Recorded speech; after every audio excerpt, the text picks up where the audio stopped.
Back in 2012 to 2016, there was this phenomenon in anime called the Moe Blob, where anime shows, for some reason, just did cute girls doing cute things and called it a day. The most popular show to come out of this era was K-On!, a show beloved by a lot of people.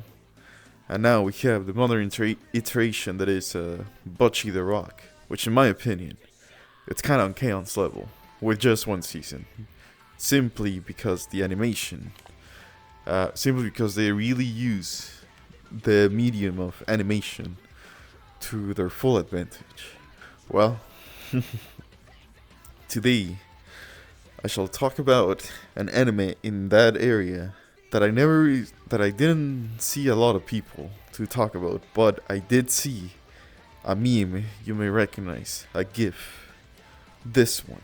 Hello everyone, Rin here, or Alias, and today I shall recommend to you the great anime that is School Live. So, this anime has two plot twists in it, and I'll try to not spoil both of them. I recommend going to this show completely blind, because the first plot twist is right away. You can pick up the hints of the first plot twist quite soon, because you see how a typical anime school looks, and you see how it looks there. It seems off. There's something different about it. You can't help get that uneasy feeling, like the first episode of A Promised Neverland. So, there is a parameter you need to have before watching the show. You need to have seen at least, I'd say, one slice of life. If you've seen more, then the better. But you need to know the slice of life anime tropes. The, school anime tropes, basically. In order to like this anime. Because it takes those tropes and it subverts it immediately. It puts it in a situation where those tropes shouldn't exist. Because we follow our main character. Her name is Yuki, if I remember correctly. She's our pink hair girl with the funny hat. And she's happy, outgoing, really, really cheery. But then, something happens in episode 1 where you realize she shouldn't be happy, outgoing, and this cheery. She's doing this because there's something that has gone not the way it was supposed to. The absolute cinematography, the absolute direction this anime took, it's wild. And it's wild to me that I didn't see people talk about this as much as other shows in the Moe Blob. Like, again, we all know K-On!, that's the band anime, everybody loves K-On!. But this show, I only know this GIF. This was all the context I had for it. And when I saw it on the anime, I was like, oh, fucking, soy jacking at the screen. The director, when he wants to show you something, he drops very little hints. Something in the background that is that shouldn't be there. There's something off about the scene. Why is that there? That's usually not how that goes in these types of shows. And another thing, once you've seen the show, you'll know the plot twist, you know the story. If you see the first episode, then you rewatch it after learning what happens, you'll pick up on the stuff in the background a lot more. You'll pick up the tiny hints the director left for you to discover.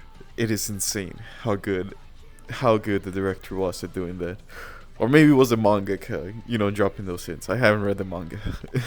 So there's the first plot twist, then there's the second plot twist. It happens, I forgot what episode actually. But it's not too late where the plot twist has no repercussions. It's around halfway through the series where the second plot twist drops. And once you learn that plot twist and you go back and see the episodes leading up to the plot twist, you'll see why stuff was happening the way it was. The way this character acts is like how the character is portrayed. They're never out of character.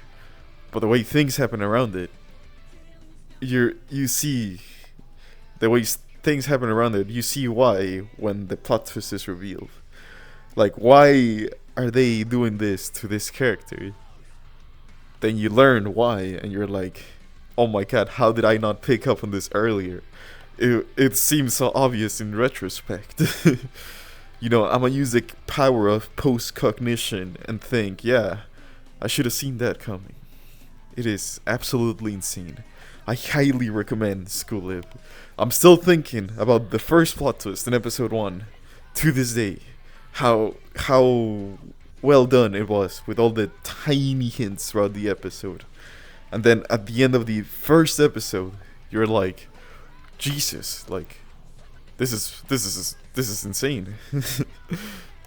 So I highly recommend, if anything, just so you can see the context behind this GIF. My goodness, it's a GIF I see everywhere.